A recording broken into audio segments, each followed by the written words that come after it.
Ah, sim, porque muitos pastores, a história é a seguinte: muitos deles não recebem nada da igreja. Eles não trabalham integralmente na igreja, o que não é o melhor. O melhor é trabalhar na igreja. Então, para eles não faz diferença fechar. E muitos outros, a igreja já é estabelecida, então também não faz diferença fechar. Entendeu? Faz. Muda nada. Nada. Então, eles estão sossegadíssimos. Sossegadíssimos. E o amor e a identificação com todas essas pessoas que estão sofrendo, onde está? Onde está? Ao invés de dar o exemplo como homens de Deus corajosos, colocam um rabinho entre as pernas. Um absurdo.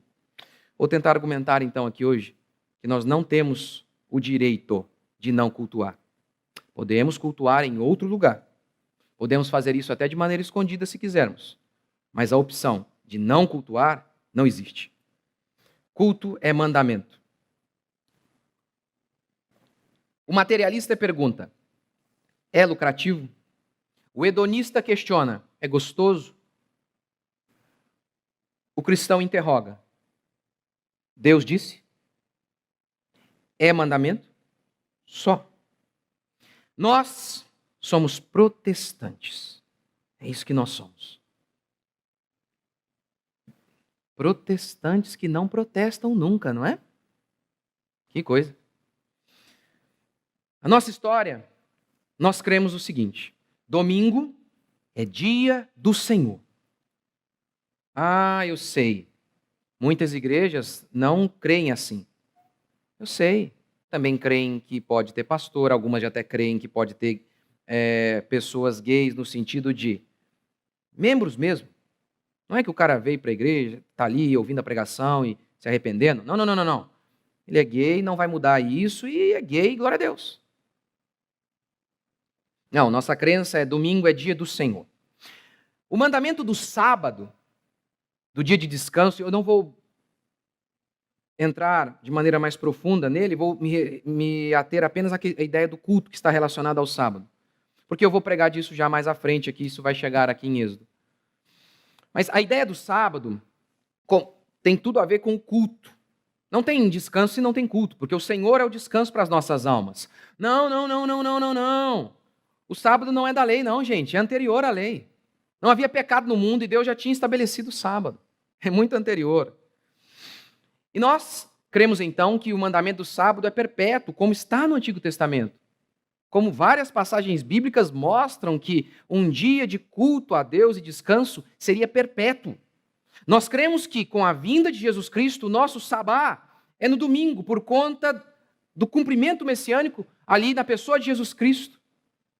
O início de uma nova era, assim como a Páscoa foi substituída pela ceia, a circuncisão pelo batismo, o sábado pelo domingo.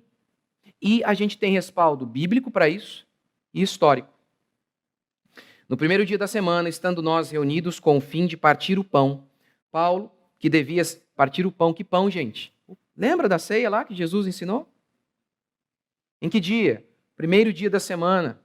A ideia de uma nova aliança mesmo, de um novo tempo, do início do reino dos céus. Ele não disse isso?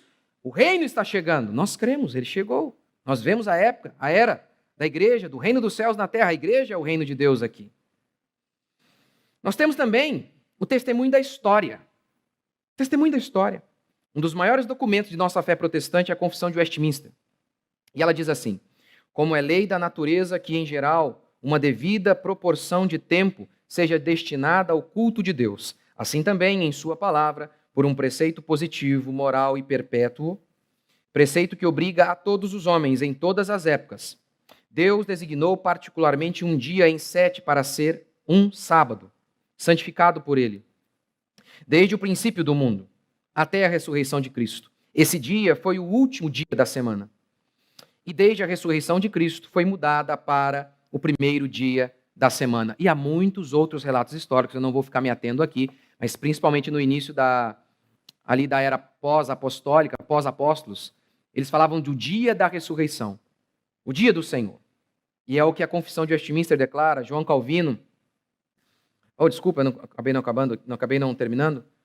E desde a ressurreição de Cristo foi mudada para o primeiro dia da semana, dia que na Escritura é chamado de dia do Senhor, e que há de continuar até o fim do mundo como o sábado cristão. João Calvino disse o seguinte: o sábado é uma ordenação da criação que é perpétua. É claro, né?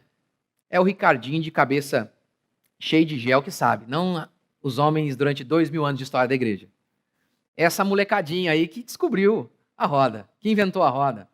Não 2000 anos de história da igreja interpretando assim. Culto é sagrado, é mandamento. Mandamento.